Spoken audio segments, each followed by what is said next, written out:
पश्यन्ति प्रत्यगात्मना अनेकान्तमयी मूर्ति नित्यमेव प्रकाशताम् वन्दे तु सर्वसिद्धि ध्रुवमचलमणोमं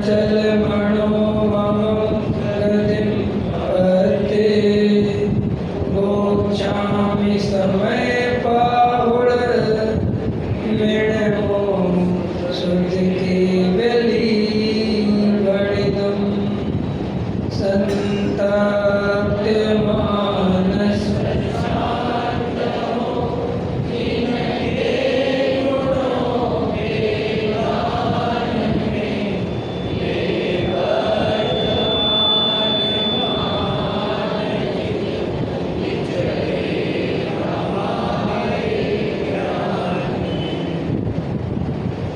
आचार्य कुंद देव द्वारा विरचित समय सार परमागम विराजमान है।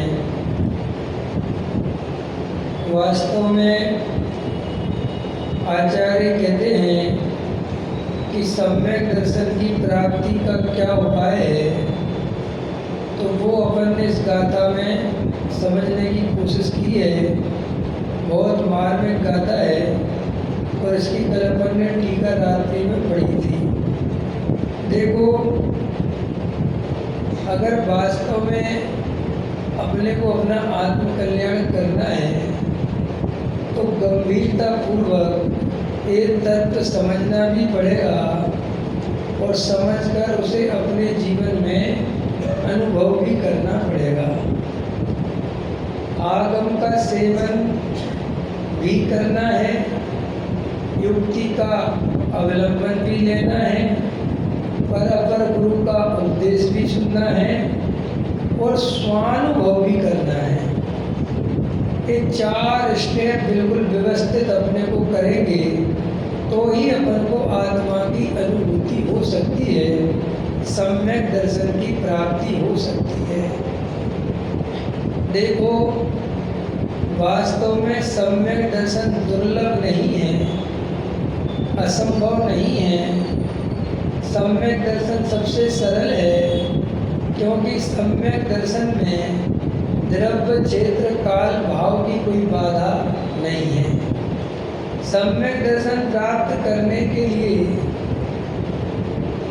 आचार्य भगवंत कहते हैं, ज्ञानी कहते हैं, सर्वज्ञ देव ने बताया है कि जीव का संगी पंचेंद्रिय होना अनिवार्य है। इसके अलावा सम्यक दर्शन के लिए कोई दूसरी शर्त बाहर में नहीं है। और मैंने आपको पहले ही प्रवचन में सब बताया था कि नरक के नारकी को भी सम्यक दर्शन होता है। 7वें नरक में जितनी प्रतिकूलता है, उतने प्रतिकूलता के बीच में भी जीव सम्यक दर्शन की प्राप्ति कर सकता है और बहुत सारे जीव कर भी रहे हैं। त्रयंच गति में भी सम्यक दर्शन की प्राप्ति हो सकती है और होती है, और बहुत सारे त्रयंच जीव सम्यक दृष्टि हैं। और छोड़ो, महावीर भगवान के जीव ने भी त्रयंच गति में ही शेर की पर्याय में सम्यक दर्शन को प्राप्त किया है। पारसनाथ के जीव ने भी हाथी की पर्याय में सम्यक दर्शन को प्राप्त किया है। ये सब आप सबको ये बात ख्याल में होगी, सबकी पड़ी हुई है और बहुत प्रसिद्ध बात है। तो जब शेर मूंछ वाले ने अपना काम कर लिया तो फिर मूंछ वाला क्यों रह गया? समझ में आया? और सुनो, देव गति में भी सम्यक दर्शन की प्राप्ति होती है, जबकि देव गति में इतनी पंचेंद्रिय विषय भोगों की अनुकूलता होती है कि वहाँ पर सम्यक दर्शन की प्राप्ति तो बहुत दुर्लभ है, फिर भी वहाँ पर होती है। समझ में आया? वो तीनों गतियों का आप ध्यान से स्वरूप देखो तो नरक गति में प्रतिकूलता बहुत है, त्रियंच गति में प्रतिकूलता बहुत है और कोई सुनाने वाला नहीं है। न नरक गति में कोई सुनाने वाला है, न त्रियंच गति में कोई सुनाने वाला है, और देव गति में भोगों की अनुकूलता बहुत है, इसलिए वहाँ जीवों को संसार का दुख भाषित नहीं होता। इसलिए मैं कौन हूँ, आया कहाँ से और मेरा रूप क्या, इस तरीके का प्रश्न उठना बहुत मुश्किल है। इन तीन गतियों में प्रतिकूलता और अनुकूलता की भरमार है और वहाँ पर कोई सुनाने वाला भी नहीं है। देवगति में प्रवचन नहीं होते। सबसे सुलभ सम्यक दर्शन की प्राप्ति करना यदि किसी गति में है तो वो मनुष्य गति में है, बराबर। और मजेदार बात है, मनुष्य गति में सबसे सुलभ है और हमने इसे ही सबसे दुर्लभ बना लिया है। क्यों हो गया दुर्लभ सम्यक दर्शन? क्योंकि मनुष्य पर्याय में आकर एक तो जीव को थोड़ा सुख थोड़ा दुख, थोड़ा दुख थोड़ा सुख, समझ में आया? एक तो वो कर्म भूमि है ना, तो कमाना, परिवार, मकान, दुकान, स्त्री, पुत्र, कुटुंब, बेचारा इनकी व्यवस्था बनाने में लगा रहता है। मनुष्य पर्याय में मान सम्मान की बीमारी लग जाती है, समझ में आया? और त्रियंच गति जैसा दुख नहीं है और देव गति जैसा सुख नहीं है। तो सबसे ज़्यादा परेशान दुनिया में कौन आदमी होता है? मिडिल क्लास वाला।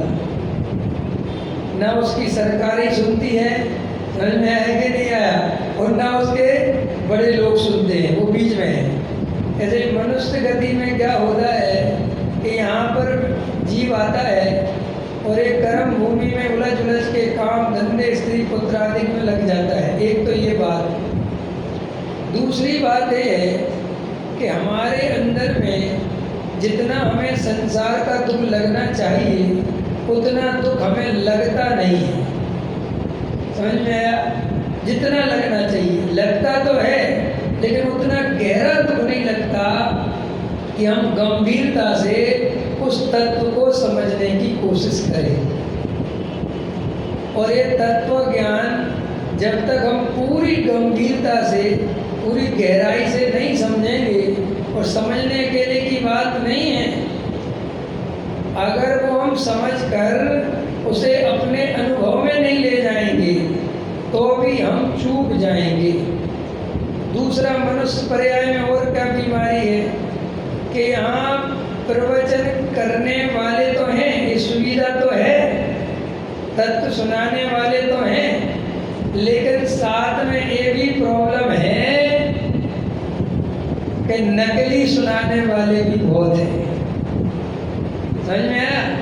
तो जो सुविधा है वो ही हमारी दुविधा का कारण बन गई है, समझ में? जो हमें सहूलियत मिली थी कि साहब बहुत भाग्यशाली हो, तुम बहुत भाग्यशाली हो, लेकिन वो ही भाग्य कहीं ना कहीं हमारा दुर्भाग्य भी बन जाता है अगर हमारे अंदर जागृति ना हो तो। क्यों कि देवगति में तो गुरु देव कुशास्त्र की व्यवस्था है नहीं, त्रियंच गति में तो है नहीं, नरक गति में तो है नहीं। अब ये सारी व्यवस्था मनुष्य गति में ही है। तो यहाँ पर क्या होता है कि हमारे साथ अधिकतर ये होता है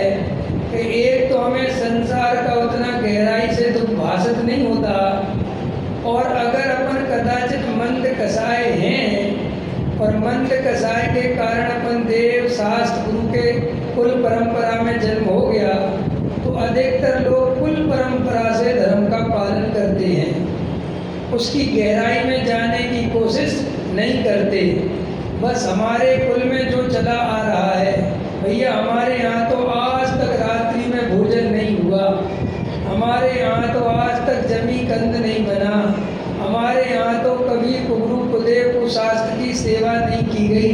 तो ये बहुत अच्छी बात है, लेकिन तुम इतनी बात मात्र से संतुष्ट हो और इसी का बखान कर करके लोगों को बताते रहते हो और मनी मन प्रसन्न रहते हो, तो आचार्य कहते इससे सम्यक दर्शन होने वाला नहीं है। क्योंकि ऐसे हम में बहुत सारे लोग रहते हैं जो ये तो समझ जाते हैं कि कुल परंपरा से धर्म नहीं होता, लेकिन भाग्य से वे ऐसे कुल में जन्मे कि वहाँ सच्चा धर्म ही चल रहा था। टोडरमल जी साहब ने एक बहुत अच्छी बात कही, कुल अपेक्षा धर्म धारक व्यवहाराभासी। उसमें उन्होंने कहा कि किसी के कुल में सच्चा वीतरागी धर्म चलता हो, समझ में आया कौन सा धर्म? सच्चा वीतरागी धर्म, देव शास्त्र गुरु पक्का, कोई भीत मिथ्यात्व नहीं, कोई रागी देसी देवताओं को पूजने की बात नहीं, कोई चमत्कार को नमस्कार नहीं, समझ में आया? एकदम जैसा होना चाहिए बिल्कुल वैसी धर्म परंपरा। और उस घर में जन्मा बच्चा अपने कुल परंपरा से ऐसे धर्म का पालन करता है, तो भी उसे टोडरमल जी साहब ने कुल अपेक्षा व्यवहाराभासी खाते में जमा किया। बोले साहब इसका जो ये बोलता है, जो ये बताता है, सब सही बताता है, लेकिन इसने ऐसा अनुभव नहीं किया, इसने स्वयं परीक्षा नहीं करी। ऐसा होता है ना, परीक्षा तो करी थी हमारे दादाजी ने, समझ में आया? धर्म तो समझा था उन्होंने, और हम थे दादाजी के भगत। तो हमारे दादाजी जो हमें समझा गए कि बेटा मर जाना, लेकिन गुरु कुलदेव को साथ को नमस्कार नहीं कर, जी पिताजी पक्का मर जाना, लेकिन रात्रि भोजन नहीं करना, जी पिताजी पक्का मर जाना, लेकिन घर में कभी आलू लेके मत आना, जी पिताजी। अब तुम इतने अच्छे धर्म का पालन करोगे और इतने भद्र परिणामी दिखोगे, और मर जाना, स्वाध्याय मत छोड़ना, जी पिताजी। तो रोज सुबह उठ के मंदिर में आ जाना, स्वाध्याय में बैठ जाना, और रात्रि भोजन नहीं करना, और जमी कर नहीं का सेवन करना, और गुरु कुलदेव को शास्त्र का सेवन नहीं करना। बस यहाँ आके अपने को मैं धर्मात्मा हूँ, और अन्य जीवों को देख देख के ये सब तो धर्म समझते ही नहीं, इन्हें क्या पता धर्म क्या होता है। ऐसा समझकर महावीर जी, भाई साहब हेमेंद्र जी, ऐसा समझकर संतुष्ट है, तो उसे टोडरमल जी साहब ने व्यवहाराभासी मिथ्या दृष्टि कहा।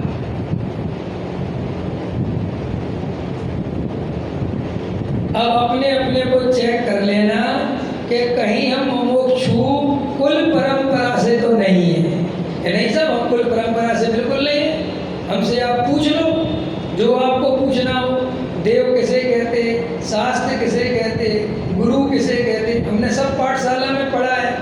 भैया मुझे पता है तूने पढ़ा है, और हमें ये भी पता है कि तुझे सब परिभाषाएं याद हैं, लेकिन तेरा ध्यान आत्मा के अनुभव की तरफ नहीं है, तेरा ध्यान सम्यक दर्शन की तरफ नहीं है, और तू इन्हीं क्रियाओं में और इन्हीं परिभाषाओं में अपने को बड़ा धर्मात्मा मानता है।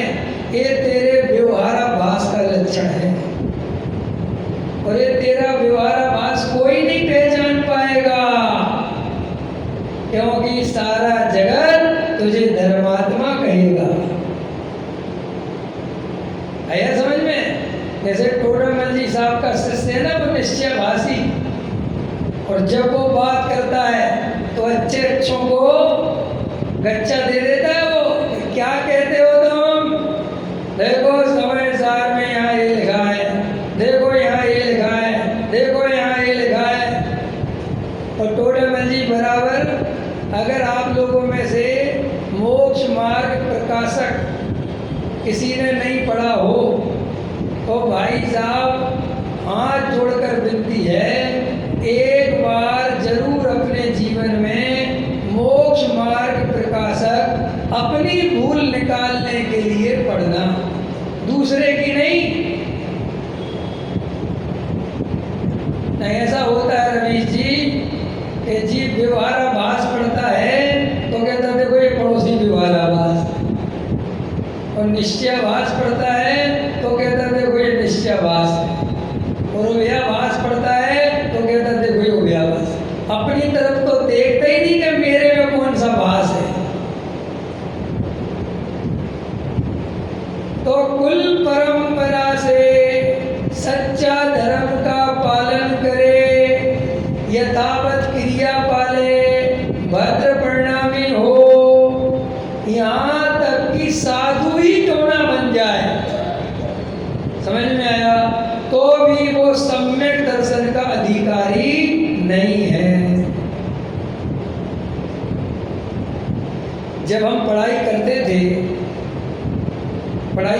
माने जब मेरा जयपुर में एडमिशन हुआ तो मेरे जो मित्र थे वे परंपरा से मुमुक्षु थे, समझ में आया, उनके पिताजी और मैं गया था, समझ में आया, जहाँ से गया था तुम समझ गए। तो वो मुझसे कहते थे तुम तो ऐसे ही हो, तुम्हारा क्या, तुम्हें क्या पता धर्म क्या होता है। बहुत अच्छी बात है, हमने कहा तुम्हें पता है, हमें तो सब पता है, हम तो बचपन से क्षेत्र के नाम जानते हैं। वो जिसे अपना सौभाग्य समझ रहा है यही कभी कभी दुर्भाग्य बन जाता है, क्योंकि उसको उसकी कद्र नहीं आती, उसको उसकी महिमा नहीं आती। जैसे जल में रहती हुई मछली जल की कीमत नहीं पहचानती, जब उसे जल से बाहर निकालो, रेत पे डालो, तब उसे पता चलता है जल क्या चीज है। ऐसे ही कभी कभी हमारा इतना पुण्य का उदय रहता है कि हम ऐसे कुल परिवार में पैदा हो जाते हैं जहाँ मानो साक्षात धर्म की गंगा बहती हो, जहाँ जनवाणी की चर्चा चलती हो, जहाँ तत्व की बात होती हो, जहाँ बच्चे को माँ लोरी में 7 तत्व सुनाती हो, जहाँ शुद्धात्म है मेरा नाम, मात्र जानना मेरा काम, ऐसी लोरी सुन सुन के बालक बड़ा होता हो, जहाँ इतना भद्र परिणामी हो, बहुत अच्छा बालक हो, सारा मोहल्ला उसकी प्रशंसा करता हो, तो भी हो सकता है श्री गुरु कहते हैं अगर स्वयं ने परीक्षा नहीं करी और केवल परंपरा से धर्म का पालन करता रहा तो वो बेचारा मिथ्या दृष्टि बना रहेगा। ये बड़ा खतरनाक मामला है भाई साहब, ये इतना सरल है नहीं जितना सरल लगता है, समझ में आया।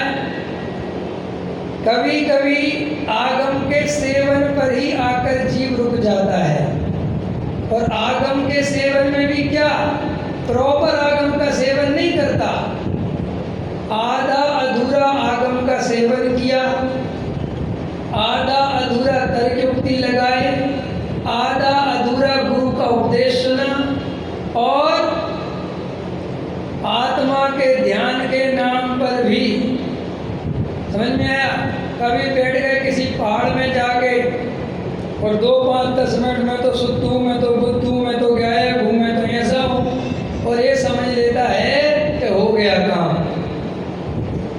जबकि रियल में क्या है कि एक भी सिद्धांत की सच्ची श्रद्धा नहीं हो पाई। देखो आप सब लोग बैठे हो, बताओ एक द्रव्य दूसरे द्रव्य का करता धरता है क्या? हाथ उठाओ, बताओ करता है क्या? 100% सही है? किसी को शंका है इसमें? तो फिर जब ये श्रद्धा है तो फिर मिथ्या दृष्टि क्यों है?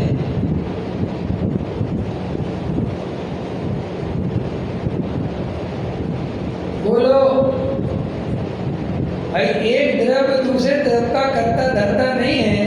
अगर ये सच्चा श्रद्धान किसी को हो गया तो सम्यक दृष्टि हो गया भाई साहब। तो फिर हुआ क्या कि साहब ये परिभाषा हमने जन्म से पढ़ी और याद करी और आगम के कारण, गुरुओं के उपदेश के कारण हमने स्वीकार करी, लेकिन हमारे स्वानुभव में ये बात नहीं आई। स्वानुभव में तो यही आया कि मैंने पूजा की, मैंने शास्त्र को याद किया, मैंने भोजन बनाया, मैंने पैसा कमाया, अनुभव तो ये बना रहा। और शास्त्रों से पढ़ पढ़ कर बोलने क्या लगे? आगम की बात तो बोलने तो लगे सही, लेकिन श्रद्धा रहा झूठा। इसलिए जीव जो ये प्रश्न करते हैं कि साहब हम 25 साल से प्रवचन सुन रहे हैं और सब बराबर हमारे ख्याल में है, तो भी हमें आत्मा का अनुभव क्यों नहीं होता? ये प्रश्न देता ना मौसी माताएं बहनों का, भाइयों का। क्या बोला भाई साहब संतोष जी? क्या प्रश्न है? हेमंत जी प्रश्न समझ में आया कि भाई हम 25 साल से स्वाध्याय कर रहे हैं, तत्व समझ रहे हैं, तो भी हमें आत्मा का अनुभव क्यों नहीं होता? तो आचार्य कहते हैं तुझे तत्व का सच्चा श्रद्धान नहीं है, तेरे अंदर कहीं ना कहीं अभिप्राय में कोई विपरीतता पड़ी हुई है और क्षयोपशम ज्ञान के कारण वो विपरीतता तेरी ढक गई है। इसके कारण तुझे अभिप्राय में पड़ी हुई भूल दिखाई नहीं देती और तू वहाँ तो ध्यान देता नहीं और आत्मा का ध्यान करने रोज बैठ जाता है। सो वहाँ ध्यान करने बैठता है, सो जैसा शास्त्रों में आत्मा के अनुभव का स्वरूप पढ़ा, जैसी निर्विकल्प दशा में आनंद की चर्चा सुनी, वैसा आनंद इसकी परिणति में आता नहीं। इसलिए कहता है कि साहब हमें आत्मा का अनुभव क्यों नहीं होता? तो आचार्य कहते इसलिए नहीं होता कि तेरे अंदर अभी कहीं ना कहीं वस्तु स्वरूप के संबंध में कहीं विपरीतता पड़ी हुई है। आत्मानुभव फल है। क्या है आत्मानुभव? काय का? भेद विज्ञान का। जो जीव सच्चा भेद विज्ञान करता है उसे आत्मा का अनुभव होता ही होता है। अगर अपने को आत्मा का अनुभव नहीं हो रहा है तो गारंटी से हमारे भेद ज्ञान में कहीं कोई भारी चूक चल रही है।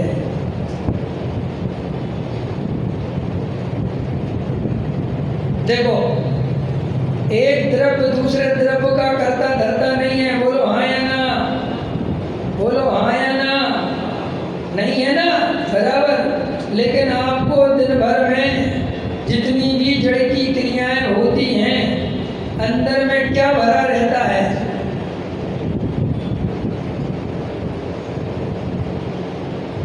ये तो देखो पंडित जी, ये बात तो सही है, जड़ की क्रिया आत्मा नहीं कर सकता, ये बात तो बिल्कुल ठीक है, लेकिन करनी चाहिए कि नहीं? बोलो साहब, आया समझ में? आपको बात समझ में आई? मैंने क्या बोला भाई साहब? समझ में आई क्या बोला मैंने? कि पंडित जी जड़ की क्रिया आत्मा नहीं कर सकता। कर सकता है क्या? कर सकता है क्या? क्यों नहीं कर सकता? पहले ही दिन बताया था। भाई साहब एक अमूर्तिक है और एक मूर्तिक है, तो अमूर्तिक आत्मा ये रूपी पुद्गल द्रव्य का कार्य कैसे कर सकता है? ये तो बहुत समझने जैसी बात है ना साहब। तो कर नहीं सकता और करता हुआ दिखता है। किसको? अज्ञानी को। क्यों दिखता है अज्ञानी को और ज्ञानी को क्यों नहीं दिखता? बोलो, ये इसका जवाब दो। विवेक जी बताओ। वेद नहीं करता। और बताओ, बताओ बहन जी बताओ, बताओ माता जी बताओ। बोलो बोलो, कोई बात नहीं, बोलो। क्यों क्यों क्यों क्यों? क्या दिक्कत है ज्ञानी को, बेचारे को, और ज्ञानी को क्यों दिखता है? ये भी आपको क्रमबद्ध पर्याय समझाऊंगा मैं इसी सिद्धांत से, अभी समझ में आएगी क्रमबद्ध पर्याय।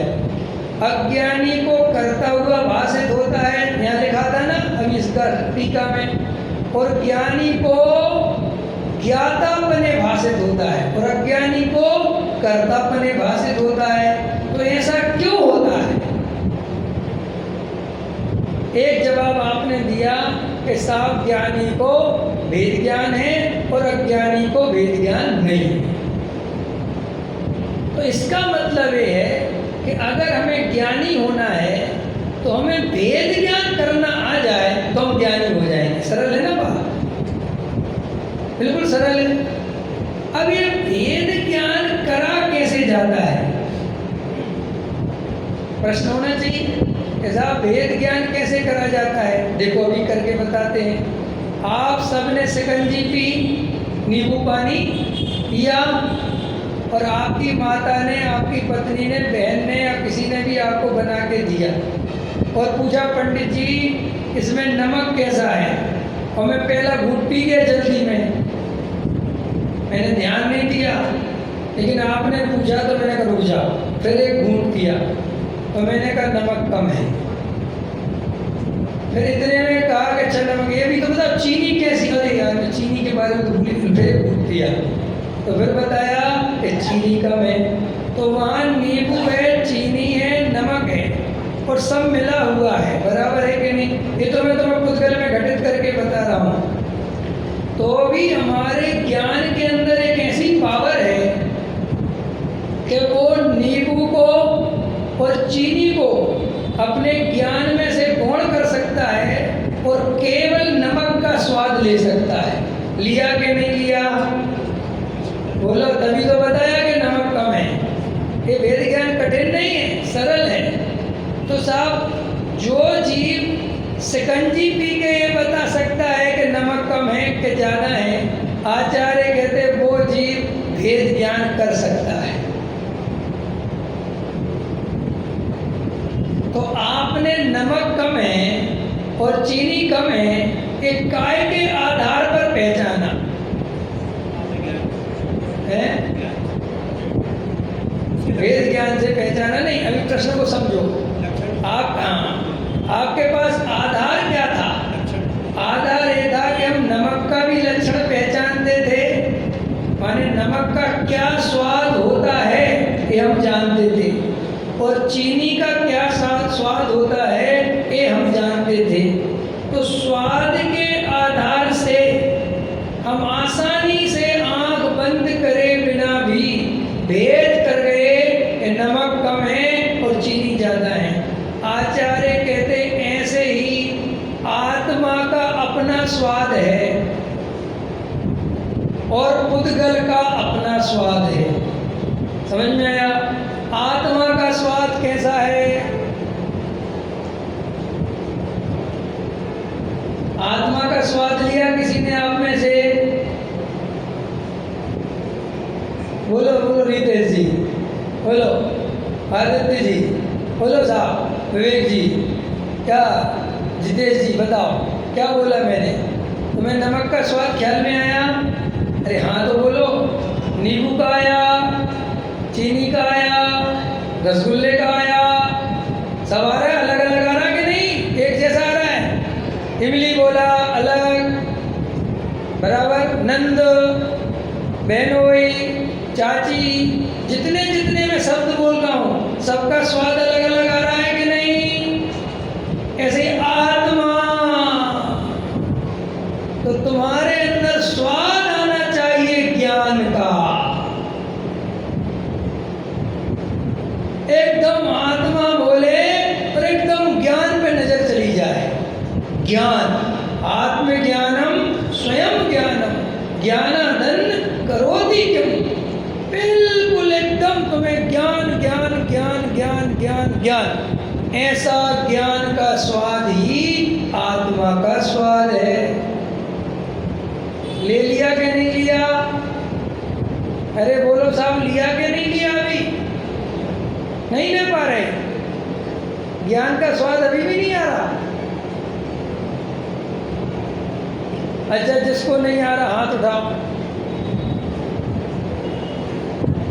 देखो, धर्म के क्षेत्र में ना जाने अपन के अंदर ये मान कसाय का भूत क्यों चढ़ जाता है।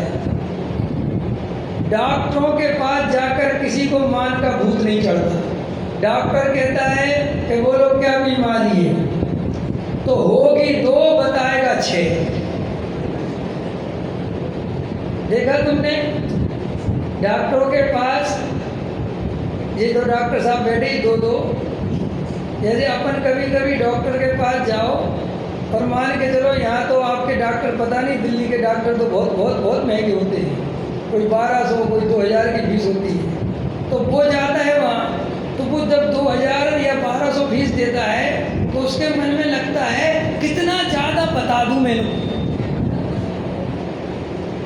कितना ज़्यादा। और कभी कभी तो ज़्यादा होशियार हो ना मेरे जैसा, तो ले जाए पत्नी को, और पत्नी को देख लिया उसने 2 मिनट में, तो बाजू में साहब मेरी भी सुनोगे क्या थोड़ी सी? वो कहता पर्चा कटवा के लाओ। है ऐसा होता है ना जगह में। तो देखो वहाँ डॉक्टर के सामने जाता है। अब चूंकि ये डॉक्टर का स्वरूप नहीं समझता भाई, उसने तो तेरा हाथ पकड़ा या तूने 2 बात बोली, वो उतने में सब समझ गया, फिर भी अपनी तरफ से कोशिश करता है। डॉक्टर साहब पेट में दर्द होता है, वो कहता हाँ ठीक है, नहीं डॉक्टर थोड़ा थोड़ा ऐसा होता है वैसा होता है, और वो कुछ नहीं सुनता, क्योंकि उसको पेट दर्द का जो सिस्टम पता है वो समझ गया, बात खत्म हो गई। फिर भी सोचता है और ज़्यादा से ज़्यादा बता दूंगा तो डॉक्टर ज़्यादा समझ जाएगा, तो इलाज ज़्यादा अच्छा कर पाएगा। लेकिन धर्म क्षेत्र में क्या करते हैं अपन कि किसी को हमारी कमजोरी पता ना चल जाए। यहाँ हम आपसे पूछ रहे हैं कि ज्ञान का स्वाद किस किस को नहीं आ रहा, तो कम से कम आपको अगर नहीं आ रहा तो बिल्कुल हाथ उठाओ कि साहब मेरे को नहीं आ रहा, और अगर आ रहा है तो हाँ भरो कि साहब आ रहा है। लेकिन शांत होकर बैठने से काम नहीं चलेगा। अब फिर पूछता हूँ, बताओ ज्ञान का स्वाद किस किस को आ रहा है? हाथ उठाओ।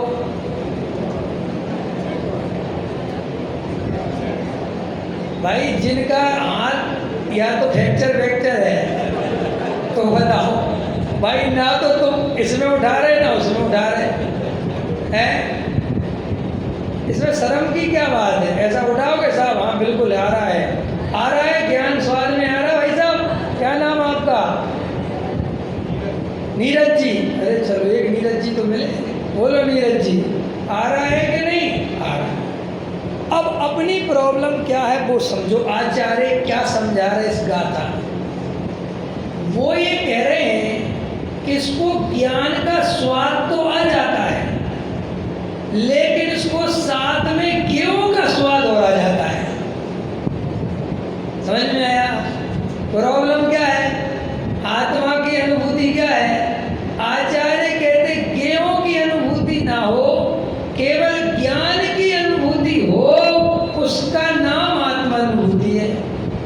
और ज्ञान तो हमारे अनुभव में आ रहा है कि मैं जान रहा हूं, लेकिन जानने वाला अकेला अनुभव में नहीं आ रहा है, साथ में राग का अनुभव आ रहा है। उसी समय जो विकल्प झलक उसका अनुभव आ रहा है। उसी समय में विवेक कुमार हूँ, मैं पे हूँ, मैं वो हूँ, ये सब मिला जुला के अनुभव आ रहा है। ये जो मिला जुला के अनुभव आ रहा है, इसका नाम है मिथ्या दर्शन, इसका नाम है अज्ञान। बराबर। अब आचार्य कहते हैं, जैसे तूने नींबू में शिकंजी में दो चीजों को गौण करके केवल नमक को देख लिया, ऐसे ही तू अपने ज्ञान में गेयों को गौण कर दे, राग को गौण कर दे, शरीर को गौण कर दे और एक जानने वाले को देख ले, तो तेरे को सम्यक दर्शन हो जाएगा। बराबर। और ये काम कठिन नहीं है। तो साहब कठिन क्यों लगता है? क्योंकि हमें इसको करने की रुचि नहीं है। ये कठिन नहीं है महावीर जी, संदीप जी, कठिन नहीं। दुनिया में सबसे सरल काम सम्यक दर्शन है, लेकिन कठिन क्यों है? क्योंकि इसकी गरज नहीं है। इसके बिना हमारा काम आसानी से चल रहा है। बराबर है कि नहीं? जब ये तुम्हारा कोरोना आया था तो लोगों ने कहाँ से ऑक्सीजन अरेंज कर ली थी, कैसे हो गया ये सब काम? जब आपको अपने बेटे को पढ़ाना होता है तो कैसे वीजा और क्या अमेरिका और क्या रिश्वत, एकदम रात दिन। उनने कहा साहब रात को आपको 11 बजे दिल्ली पहुंचना। अरे साहब पहुंच जाएंगे। उनने कहा साहब आपका प्लेन रात को 2 बजे। अरे साहब 2 बजे बैठ जाएंगे। देखो वहाँ पर जीव को कार्य की रुचि होती है तो उसका पुरुषार्थ काम करता है। आचार्य कहते हैं इसको आत्मा की रुचि है ही नहीं, इसे सम्यक दर्शन की रुचि नहीं है। तो सब हम यहाँ क्यों बैठे हैं कि बस यहाँ तक सुनने की रुचि है। रुचि भी कितने तरह की होती है, समझ गए कि नहीं? एक आदमी को प्रवचन सुनने में बहुत मजा आता है, बस जाता है वो कहता है साहब हम तो 1 घंटे प्रवचन सुनते हैं और बढ़िया पंडित जी आए हैं, बढ़िया प्रवचन करके मजा आया था अपने को, और घर जाके शांति सो जाता है। तो उसकी रुचि कितनी है? इतनी रुचि है कि मजा आ जाता है। इसके आगे के मजा से उसे कोई लेना देना नहीं है। कई लोगों की रुचि आगे बढ़ती है तो क्या होता है कि कुछ करना चाहिए जीवन में, सब कोई बातें नहीं करना चाहिए धर्म की, कुछ अपने जीवन में हमें धर्म में आगे बढ़ना चाहिए। तो वो आगे बढ़ने का अर्थ क्या निकालता है कि वो नियम व्रत लेना चालू करता है। ये जाने बिना कि सम्यक दर्शन के बिना नियम व्रत होते नहीं। आज हमारा उनके यहाँ गए थे हम महावीर जी के यहाँ पर, और उनकी माता जी हैं 94 साल की, और उनने जो मुझे आज तत्व ज्ञान सुनाया, उनने जो मुझे आत्मा की बात सुनाई 10 मिनट में, पूरा द्वार सांग का सार सुना दिया। ऐसी गायक की चर्चा सुनाई, सारे ग्रंथों के नाम, सारा सम्यक दर्शन का स्वरूप, तत्व का स्वरूप, मुनिराज का स्वरूप, क्या गजब। तो भाई साहब जिसने ये तत्व समझा है वो कितनी उम्र हो जाए, उसकी अगर गहराई में गया है वो, तो 93 साल की उम्र में भी आप उनकी बुद्धि देखो कितनी काम कर रही है। देखो जो बुढ़ापे में जो सटियाना सुना तुमने, तुम्हारे यहाँ चलता है सटियाना, हमारे बुंदेलखंड में चलता है, बहुत सटे आ गए भी। ये वो ही सटे आएंगे जो स्वाध्याय में नहीं आएंगे। जो स्वाध्याय में आएंगे वे 3 काल में नहीं सटे आएंगे, अगर गहराई से सुना होगा तो। और स्वाध्याय में आके खाली सुन के चले गए और कोई अंदर खून में उबाल नहीं आया, रवानी नहीं आई, तो वो कोई काम का नहीं है। उछलता मेरा मोर स्वाद तुरंत टूटेंगे बंधन नाथ। अरे तेरी सुख सैया बीच होगा मेरा प्रथम प्रभात। ऐसा जिनवाणी सुनकर अंदर में पुरुषार्थ चलना चाहिए और ऐसा लगना चाहिए कि हे जिनेंद्र भगवान, मुझे पक्का भरोसा हो गया है कि 2-4 भाव में मैं आपके बाजू में आकर विराजमान होने वाला हूँ।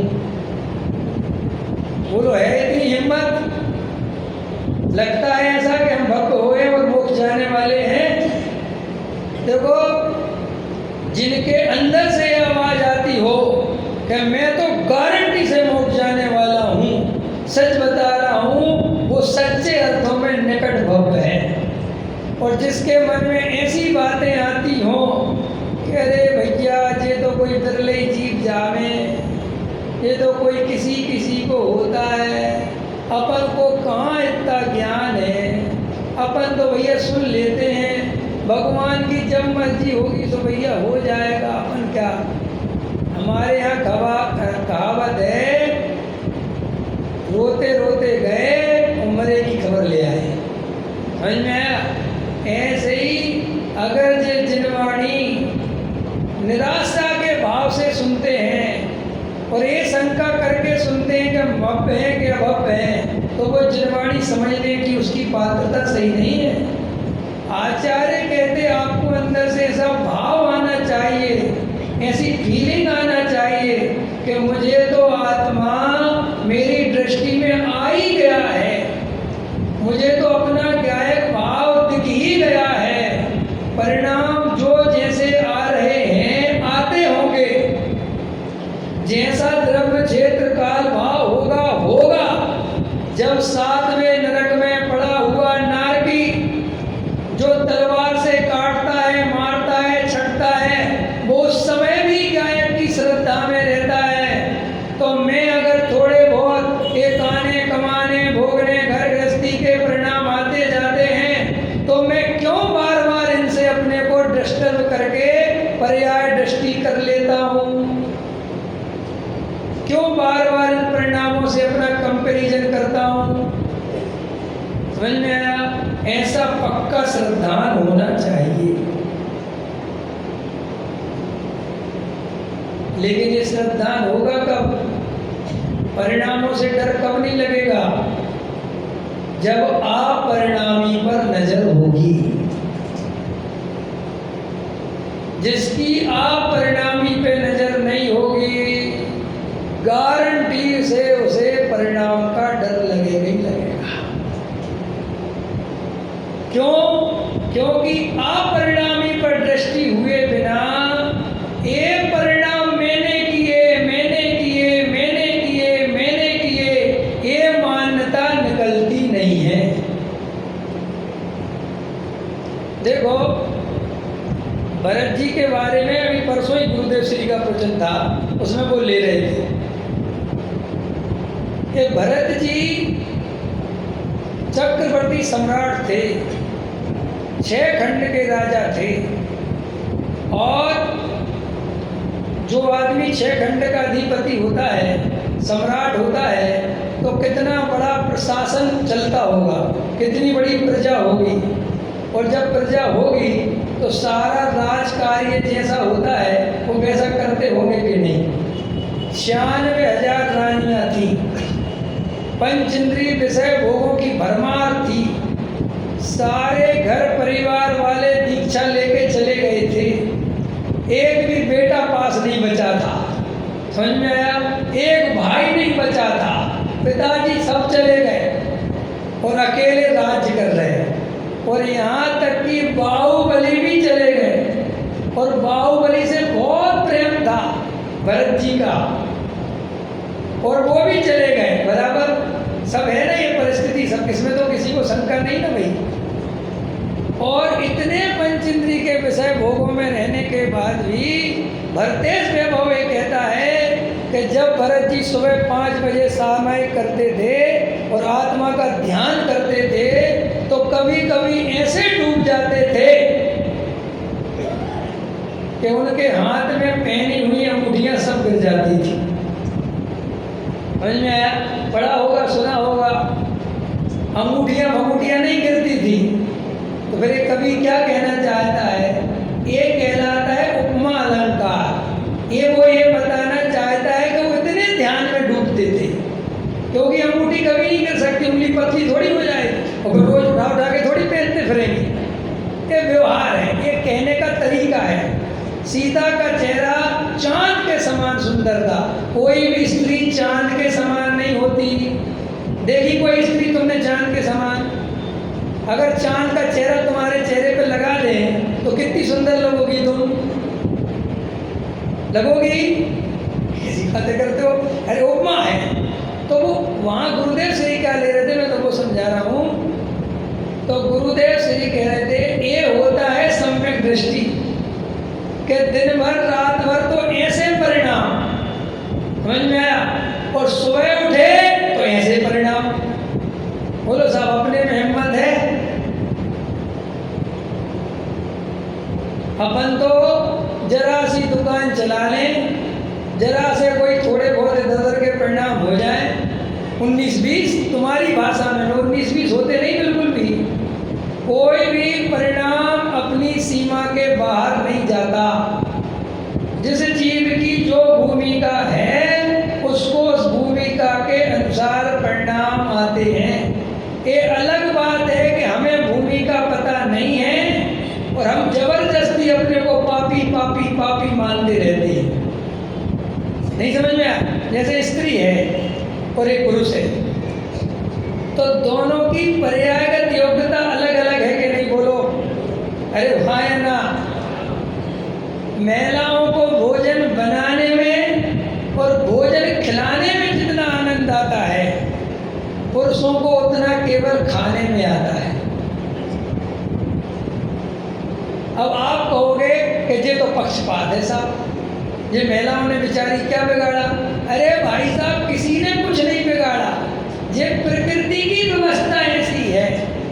महिला को, स्त्री को जो परिणाम आते वो पुरुष को नहीं आते, और जो पुरुष को परिणाम आते वो स्त्री को नहीं आते। तो अगर परिणाम तुम्हारे हाथ में है करना, तो फिर स्त्री के परिणाम करके दिखाओ।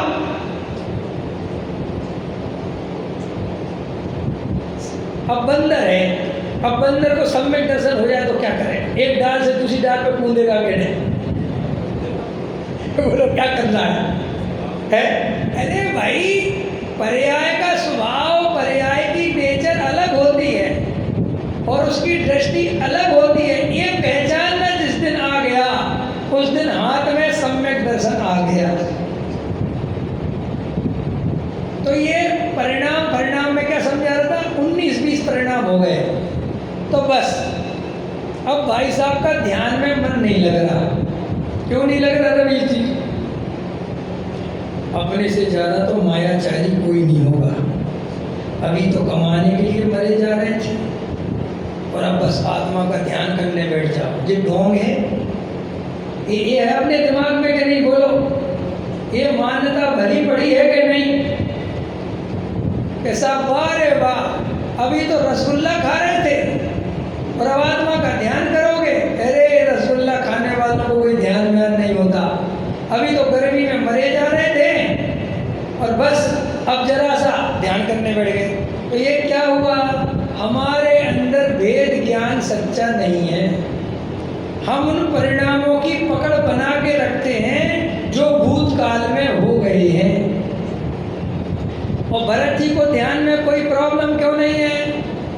क्योंकि भरत जी जिस समय अपने स्वरूप की दृष्टि में जाते हैं तो वेद ज्ञान में पक्के हैं। उन्हें वो परिणाम जो हुए, रंच मात्र भी ना उनकी याद आती है, ना उनका विकल्प आता है। सीधा अपने स्वरूप की दृष्टि करते हैं। और हम लोग स्वरूप की दृष्टि इसलिए नहीं कर पाते कि हम बीच में जो परिणामों का सिलसिला है उनको पकड़ के बैठे रहते हैं। ये बात आज से 2000 वर्ष पहले आचार्य कुंद देव के ख्याल में भी आई थी। उनने गाथा लिखी है, भूतकाल की पर्याय लिखी ना, गाथा याद है किसी को? सुनाना भाई साहब। हाँ, वो तो प्रवचन सार की है। अभी यहाँ तो अपन ये बता रहे हैं कि कुंद कुंद आचार्य कहते हैं कि जो जीव भूतकाल की पर्यायों में अपनापन करता है, वर्तमान की पर्यायों में अपनापन करता है, अथवा भविष्य की पर्यायों में अपनापन करता है, वो नियम से मिथ्या दृष्टि है। अब मैंने जब ये गाथा पढ़ी तो मैंने ये प्रश्न किया अपने गुरुजी से कि भाई साहब, जो पर्याय बीत गई उनमें जीव अपनापन कैसे करता होगा, और जो पर्याय आई नहीं उनमें अपनापन कैसे करता होगा?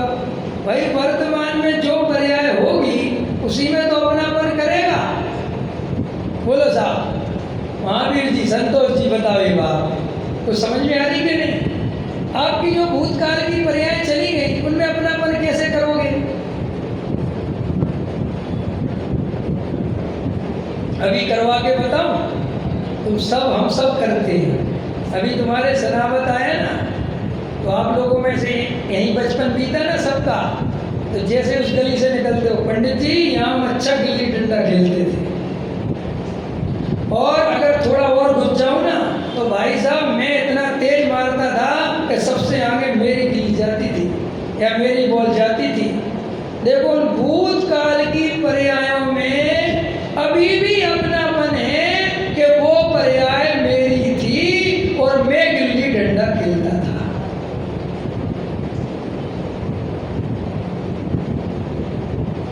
अब ये तो मैंने तुम्हें थोड़ा ज्यादा भूत में पहुंचा दिया, थोड़ा एक समय के पहले के भूत में जाओ। अब आज हमारे दिन भर में जो परिणाम हुए वे भूतकाल हैं कि वर्तमान काल है, और उनसे हम चिपके हैं कि नहीं? वे दिन भर परिणाम किसने करे? बोलो साहब, मैंने करे।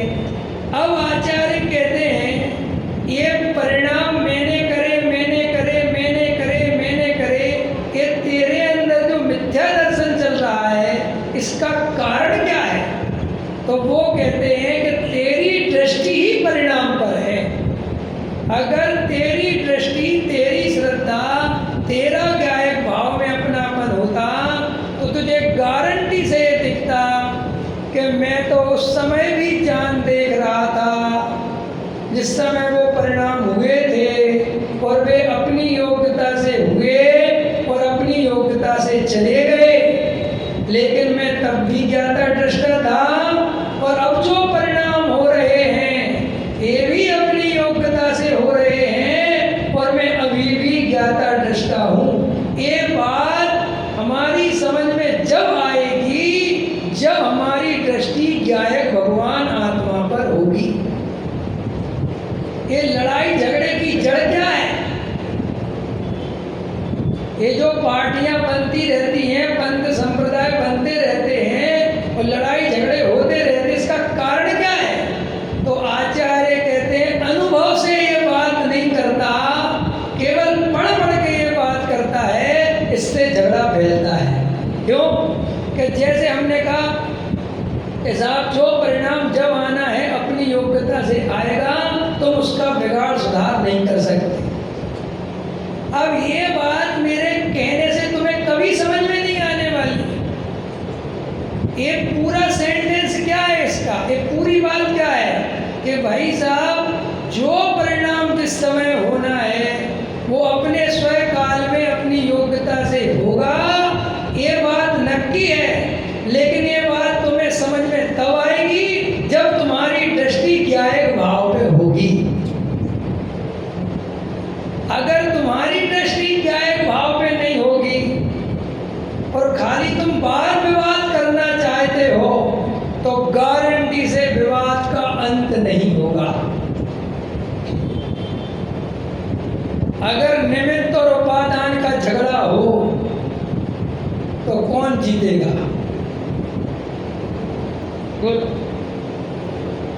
बताओ कौन जीतेगा?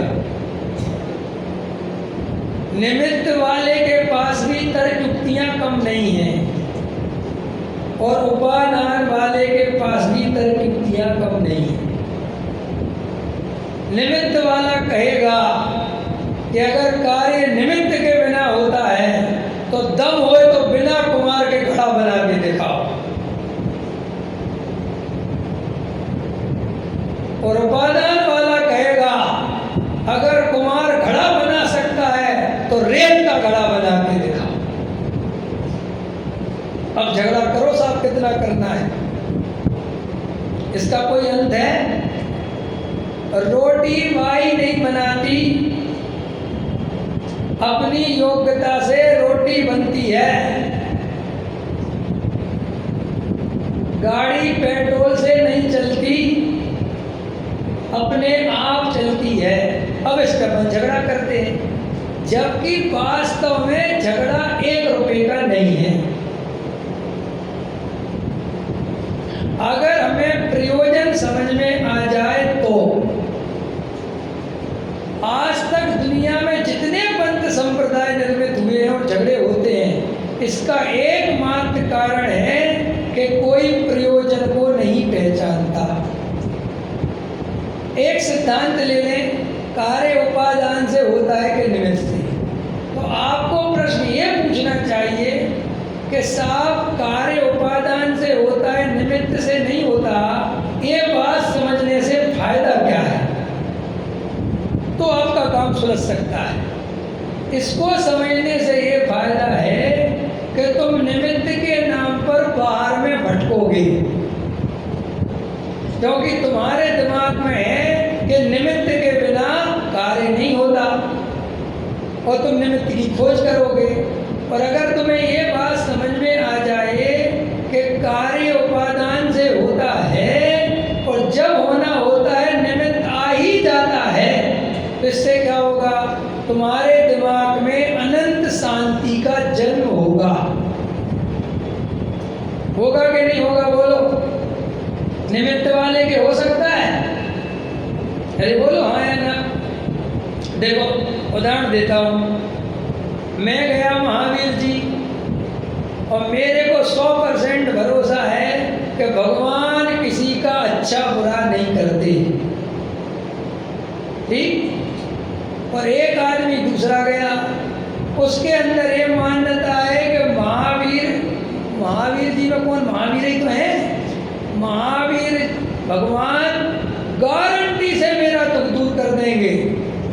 तो उसके परिणामों में भगवान के दर्शन करते समय भी बहुत चित्त में आकुलता रहेगी और बहुत ताकत लगा के परिक्रमा देगा, ये करेगा, भीड़ को धक्का देगा और एकदम आगे जाएगा। लेकिन जिस जीव को पता है कि भगवान परम वीतरागी हैं, कोई किसी का करता धरता नहीं है, तो अगर उसको भगवान इतनी दूर से भी दिख रहे होंगे और बीच में भीड़ होगी, तो भी एक कोने में शांत होकर भगवान की स्तुति वंदना करेगा, नमोस्तु करेगा, पंच परमेष्टि का स्मरण करेगा और चुपचाप पीछे आ जाएगा। बोलो परिणामों में शांति किसके रहेगी? भगवान को कर्ता धर्ता मानने वाले के या भगवान को अकर्ता मानने वाले के? आया समझ में? तो जैन दर्शन में जो आत्मानुभव करने की बात है, तो उसमें जो सिद्धांत हैं उनका प्रयोजन सिर्फ ये है कि अगर तुम एक तरफ को दूसरे तरफ का कर्ता मानोगे, अगर अपने को परिणामों का कर्ता मानोगे, तो तुम्हारी दृष्टि उनसे हट नहीं सकती और उनसे दृष्टि हटेगी नहीं तो आत्मा की अनुभूति होगी नहीं। सरल बात है कि नहीं भाई? गजब गजब की बात है।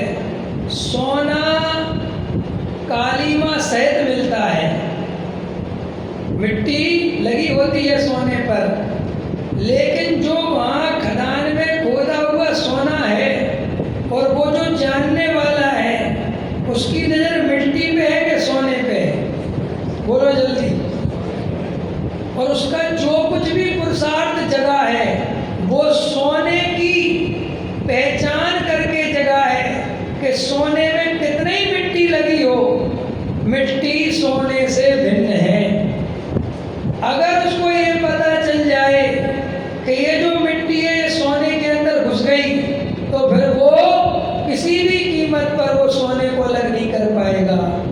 ऐसे ही जो जीव अपनी आत्मा को अशुद्ध ही मान के बैठा है कि मैं तो रागी हूँ, मैं द्वेषी हूँ, मैं क्रोधी हूँ, मैं लोभी हूँ, तो आचार्य कहते हैं वो कभी भी आत्मा का अनुभव नहीं कर पाएगा। क्यों? जब अपने को रागी द्वेषी मानेगा तो अनुभव भी कैसा आएगा? संदीप जी, अनुभव काय के आधार पे आता है? बोलो, चलो इसका जवाब दो। हमें जो अनुभव आता है वो काय के आधार पर आता है? बता सकता है कोई पीछे? बहन जी बता सकती हो? आपको जो अनुभव आता है वो काय के आधार पर आता है? देखो अभी सिद्ध करके बताते हैं। लोग कहते हैं सम्यक दर्शन क्या, सम्यक दर्शन क्या? भाई साहब, सम्यक दर्शन ही सब कुछ है। पूछो कैसे? सारा अनुभव का आधार श्रद्धा है। बोलो है कि नहीं? आपको श्रद्धा है संदीप जी कि मेरा बेटा है, तो ही पिता की अनुभूति आती है। अगर बेटे का श्रद्धा नहीं हो तो पिता की अनुभूति कोई ला के दिखा दे, जो कहो वो हार जाऊंगा। एक होती है सौतेली माँ और एक होती है सगी माँ। सुना होगा, दृष्टांत देखे भी होंगे दुनिया में। सौतेली माँ अपने सौतेले बेटे को प्रेम तो बहुत कर सकती है, इसमें कोई मुझे परेशानी नहीं है, लेकिन उसमें अपने मन की अनुभूति करना उसके बस की नहीं है। और असली माँ अपने बेटे से कितनी नफरत कर सकती है, लेकिन परायेपन की अनुभूति करना उसके बस की नहीं है। तो अनुभूति का आधार क्या है? श्रद्धा। और जब हमारी श्रद्धा ये है कि मैं शरीर हूं, तो अनुभूति आत्मा की होगी कि शरीर की? जब हमारी श्रद्धा ये है कि मैं रागी हूं, मैं द्वेषी हूं, मैं क्रोधी हूं, मैं भोगी हूं, तो अनुभूति किसकी होगी? बोलो भाई साहब, इसमें तो कोई शंका नहीं है। जैसा मानोगे वैसा अनुभव करोगे। तो आचार्य कुंद ने गाथा लिखी, जो जानता मैं शुद्ध हूँ वो शुद्धता को प्राप्त हो, जो जानता मैं अशुद्ध हूँ वो अशुद्धता को प्राप्त हो। लेकिन इस शास्त्रों से जानने की बात नहीं है भाई साहब। न तुम शास्त्रों में जो गाथा रट लो और पढ़ पढ़ के मैं तो शुद्ध हूँ, इससे मोक्ष होने वाला नहीं है। वो 9 कर्म, द्रव्य कर्म और भाव कर्म, इनसे भिन्न आत्मा तुम्हारे अनुभव में आना चाहिए, दृष्टि में आना चाहिए, तब जाके वो मैं शुद्ध हूँ ये कहने का अधिकार है। एक बहुत बड़े साधु एक बार एक नगर में आए, तो सारे गांव के लोगों में हलचल हो गई कि ये बहुत पहुंचे हुए संत हैं। समझ में आया? और इनके पास अपन को जरूर जाना चाहिए, ज्ञान की प्राप्ति करना चाहिए। तो सब उनके गांव के बाहर जो आउटर में नसिया जी धर्मशाला जो बनी थी, वो वहाँ सब गांव वाले पहुँच गए। अब साधु जी बाहर आए, बोले बोलो क्या बात है, क्यों आए? बोले महाराज आप तो बहुत बड़े साधु हो, हमें थोड़ा ज्ञान देने की कृपा करो। उन्होंने कहा अच्छा ठीक है, तो पहले मेरे एक प्रश्न का जवाब दो, भगवान है कि नहीं? क्या प्रश्न पूछा साहब? भगवान? तो उनने कहा वेरी गुड है। बोले हाँ, तो घर जाओ। क्या बोले? घर जाओ, क्योंकि तुम्हें तो पहले ही से पता है कि भगवान है, तो तुम्हें मैं क्या समझाऊं? जिसे भगवान है ये पता है, तो इससे ज़्यादा ज्ञान करने की कोई जरूरत नहीं है। बेचारे गांव वाले वापस आ गए, रात में मीटिंग करी। यार बोले अपन ने उत्तर गलत दे दिया, अपन को उत्तर ये देना था कि भगवान नहीं है, तो फिर साधु को समझाते। तो अगले दिन फिर गए वो, बोले साहब कल गलती हो गई हम लोगों से, आज हम आपको जो उत्तर देना चाहते वो सुनो। बोले बताओ। बोले साहब भगवान नहीं है। उन्होंने कहा वेरी गुड, घर जाओ। यार ये क्या हुआ? बोले जब तुमने नक्की कर ही लिया, तुम्हें पता ही है कि भगवान नहीं है, तो फिर समझाने का क्या फायदा? घर जाओ। तो अब उन्होंने कहा अपन क्या करें? तो बोले आधे कहना के है और आधे कहना नहीं है। तब तो साधु महाराज फंस जाएंगे ना, तो फिर गए। आधे कहने लगे साहब है, और आधे कहने लगे साहब नहीं है। तो उन्होंने कहा जो कह रहे हैं वो जो नहीं है इनको समझा दो कैसे हो, घर जाओ। समझ में आया कि नहीं? अब तो बहुत मामला गड़बड़ हो गया। अब 5वें दिन गए और साधु महाराज के चरणों में लुढ़ गए और बोले साहब हमें कुछ नहीं पता है कि नहीं। बोले बस अब ठीक है। ऐसे ही हमारी दशा है, हमें पहले से सब पता है, हम किसी को सुनने नहीं आते, हम कुछ समझने नहीं आते। हमने तो जो समझा है उससे केवल मिलान करने आते हैं कि ये बराबर बोल रहा है कि नहीं। तुम सोचते हो कि हम तुम्हें पढ़ा रहे हैं, और हम सोचते हैं कि हमारी यहाँ परीक्षा चल रही है। इसलिए तुम्हारे हिसाब से हम जब तक बोलते रहेंगे, तुम्हारा टिक होता रहेगा ओके ओके ओके। और जैसे ही मैंने कोई बात तुम्हारी मान्यता के खिलाफ बोल दी, कुछ नहीं होता है जड़ की क्रियाओं से, ये पंडित जी तो नास्तिक है। बोलो डिसाइड किसने किया? तुमने कि मैंने? एक डॉक्टर साहब, एक मरीज का क्या होता है आपका वो वेंटिलेटर, एक वेंटिलेटर में मरीज था, और वो बेचारा डॉक्टर आया और एकदम बोला ये मर गया। तो मरीज उठ के बोला मैं जिंदा हूँ। बोले लेट जा, तू मेरे से जाना चाहता है। तो बेचारा फिर लेट गया है। ऐसे ही अपन हृदय पे हाथ रख के बताओ, अपन कुछ समझने आए हैं कि अपने अंदर में श्रद्धा बैठी हुई है कि हम सब समझते। यही हमारी सबसे बड़ी गड़बड़ है।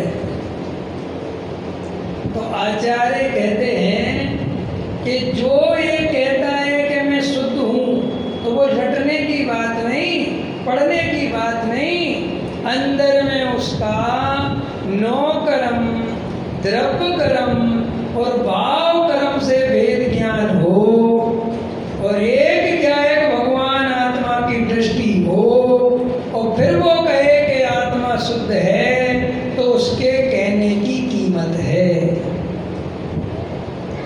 इसलिए सम्यक दृष्टि अगर होना हो तो कोई पूछे आत्मा शुद्ध है कि अशुद्ध, तो क्या जवाब देना?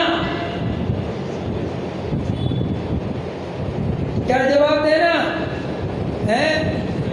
रिंके जी बताओ क्या जवाब देना है? शुद्ध है, क्या जवाब देना? बोलो साहब। अभी मैंने इतनी अच्छी कहानी सुनाई, इससे समझ में नहीं आया? बोलो संदीप जी। या ये कि भाई इसका जवाब ये देना अगर अनुभव में ना आया हो तो, कि शास्त्रों में तो लिखा है शुद्ध, हमारे अनुभव में आता है अशुद्ध, और शास्त्रों की बात कभी झूठी नहीं होती। सो है तो परम सत्य वही, लेकिन पंडित जी मैं तब तक कहने का अधिकारी नहीं जब तक मेरे अनुभव में शुद्ध ना आ जाए। एक सार में लिखा, क्या लिखा कि स्वानुभूत्या चकास्ते, स्वानुभव से प्रमाण करना।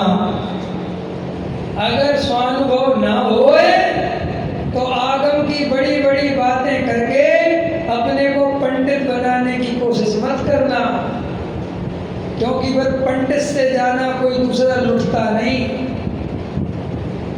क्योंकि क्षयोपम ज्ञान का नशा एक बार दिमाग में चढ़ गया,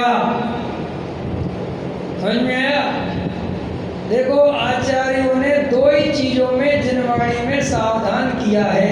वो दो चीजें कौन कौन सी हैं, कौन बताएगा? बता सकता है कोई? दो चीजों में जिनवाणी ने हमें सावधान किया है। एक तो हमें क्रिया में सावधान किया कि मुनिव्रत धार अनंत बार ग्रेविक उपजायो।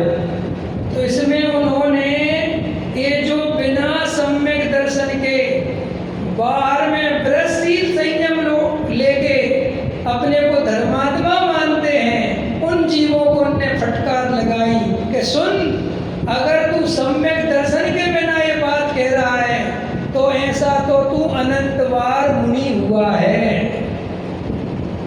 और आप मुक्तागिरी के पहाड़ पे जाना, वहां लिखा हुआ है कि हे जीव, तू इतने बार मुनि हुआ है कि अगर तेरी पिछी कमंडलों को इकट्ठा किया जाए तो सुमेरु पर्वत जितना ढेर लग जाए। समझ में आया? क्या नाम? सोमिल जी। समझ में आ रहा कि नहीं? और अगर तुझे ये तो होगा, एक किसका नशा उतारा उनने? क्रिया वाले का, जो अपने को बड़ा क्रिया कांड में धर्म समझता है। फिर दूसरा नशा उतारा पंडित का। पंडितों को छोड़ा नहीं, और बोले सुन, अगर तू 2-4 शास्त्रों को पढ़ के और 2-4 10-50 ग्रंथ याद करके अगर अपने को बहुत बड़ा धर्मात्मा समझता है तो सुन, तूने अनंत बार 11 अंग और 9 पूर्व का ज्ञान किया है, लेकिन पेनिज आत्म ज्ञान बिना सुख लेस न पाए। समझ में आया कि नहीं भाई साहब? इसलिए अगर शास्त्र याद हो जाएं तो उनका प्रदर्शन मत करना, और जीवन में भद्र परिणाम हो और जीवन में बाहरी आचरण हो तो उसका अभिमान मत करना, क्योंकि क्रिया का अभिमान भी हमें संसार में ले डूबेगा और शास्त्र का अभिमान भी हमें संसार में ले डूबेगा।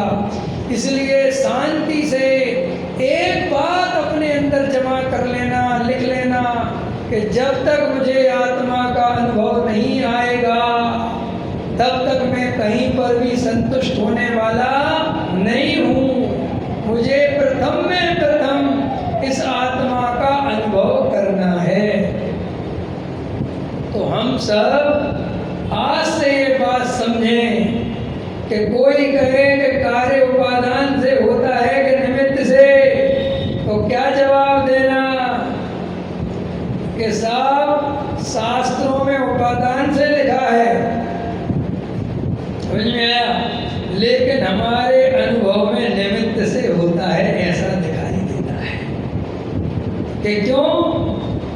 जैन धर्म ये कहता है कि अगर तुमने एक भी सिद्धांत की सही श्रद्धा कर ली तो गारंटी से सम्यक दर्शन हो जाएगा। जैसे 7 तत्व संबंधी भूल में क्या कहते हैं?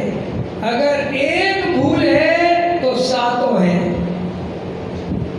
समझ में आया? और अगर भूल नहीं है तो फिर नहीं है। आप सुने कोई ये कहे कि साहब मेरे अंदर कर्ता कर्म की भूल तो नहीं है, लेकिन मेरे अंदर थोड़ी पुण्य पाप की भूल है। ना ना बेटा, सब भूलें पड़ी हुई हैं। मिथ्यात्व वेदी का ये तो टोडामल जी साहब ने मिथ्यात्व कितनी खतरनाक चीज है इसको समझाने के लिए बात कही। मिथ्यात्व का कोई अंश नहीं होता, मिथ्यात्व होता है तो पूरा ही होता है, और नहीं होता तो फिर नहीं होता। विचार करना।